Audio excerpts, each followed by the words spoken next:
Welcome back Arifa's English classroom. প্রিয় অষ্টম শ্রেণীর শিক্ষার্থীরা, আশা করছি সবাই ভালো আছো এবং সুস্থ আছো।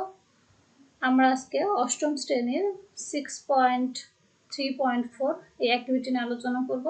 আশা করছি তোমরা ভিডিওটি শেষ পর্যন্ত দেখবে, তাহলে এখানে সিনোনিমের যে ব্যবহারটি আছে সেটা খুব সহজে আয়ত্ত করতে পারবে।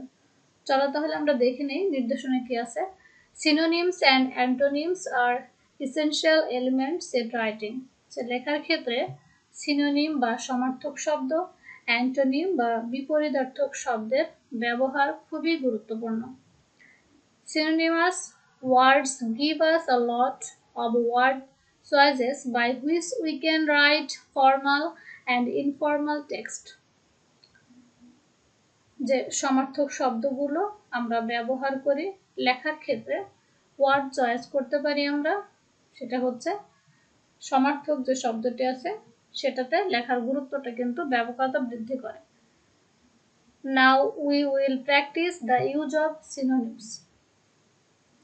সো এখন আমরা যেটা দেখব সেটি হচ্ছে সিনোনিম শব্দের ব্যবহার। আর তোমাদের এখানে ম্যাচ দেওয়া আছে, মানে কলাম বি কলাম করে হচ্ছে match the words in the left column with their synonyms in the right column below.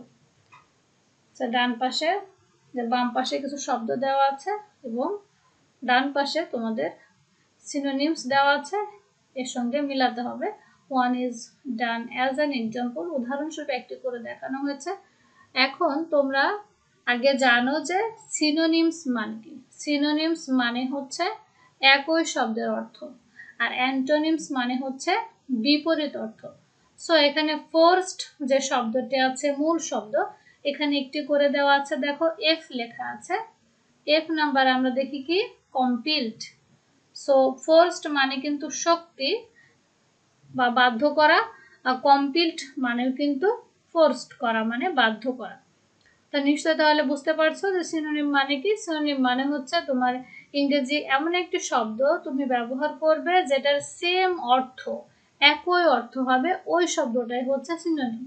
আর যখন তুমি বিপরীত অর্থ ব্যবহার করবে সেটা হবে অ্যান্টোনিম। পরে আমরা অ্যান্টোনিম জানবো, আজকে আমরা সিনোনিমটা জানবো। পুট অ্যান এন্ড টু এর মানে হচ্ছে শেষ।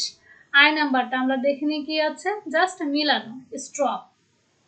স্টপ মানে কিন্তু বন্ধ বা শেষ। কন্ডিশনস, কন্ডিশনস মানে কি অবস্থা বা শর্ত। সিচুয়েশনস মানে কিন্তু শর্ত। আর সিনোনিম ব্যবহার করার ক্ষেত্রে তোমরা একটা বিষয় লক্ষ্য করবে, সেটা দেখো যে এখানে বলছে কন্ডিশনস। কন্ডিশনস মানে আমরা কি জানি, শর্ত জানি, আবার কিন্তু অবস্থাও হয়। সো এই পাশে তোমরা সবগুলো শব্দের মানে করে দেখবে যে সিচুয়েশনস মানে কিন্তু অবস্থা হয়। সো আমরা সিনোনিমটা ব্যবহার করব তার একই অর্থ অনুযায়ী আরেকটা শব্দ দিয়ে। পেইড, পেইড মানে পরিশোধ করা। এখানে দেখো এইচ নাম্বার দিয়েছে, এইচ নাম্বার কি বলছে, রিমিউনারেটেড। রিমিউনারেটেড মানেও কিন্তু হচ্ছে কাউকে পারিশ্রমিক দেওয়া বা পেইড করা বা পরিশোধ করা। টার্ম, টার্ম মানে হচ্ছে এখানে আমরা দেখি সময় আমরা নিব। টার্ম মানে শর্ত, কিন্তু এখানে টার্ম মানে সময় অর্থটাও হয়। সো এখানে আমরা সময়টা গ্রহণ করছি। ভালনারেবল, ভালনারেবল মানে হচ্ছে যেটা খুব একটা সুরক্ষিত নয়। সো এখানে যে নাম্বারটা আমাদের আছে সাসেপ্টেবল, আর সাসেপ্টেবল মানে কিন্তু সুরক্ষিত নয় এমন। অ্যাবিউজ, অ্যাবিউজ মানে হচ্ছে অপব্যবহার করা। এখানে দেখা আছে ম্যানিপুলেশন মানেও কিন্তু অপব্যবহার করা। সেফ, সেফ মানে আমরা সবাই জানি নিরাপদ। সো হার্মলেস মানে হচ্ছে ক্ষতিকর নয়, তার মানে কি নিরাপদ। নেক্সট আছে ক্রিয়েশন, ক্রিয়েশন মানে সৃষ্টি বা গঠন। যে নাম্বারে দেখো আছে ফরমেশন, ফরমেশন মানে হচ্ছে গঠন। 10 নাম্বারে হচ্ছে কালেকটিভ, এটা সামষ্টিক।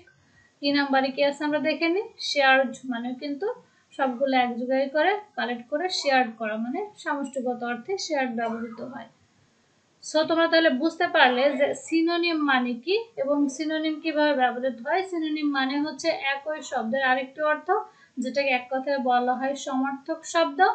যেটি তুমি ব্যবহার করবে সেই শব্দটার একই রকম অর্থ হতে হবে।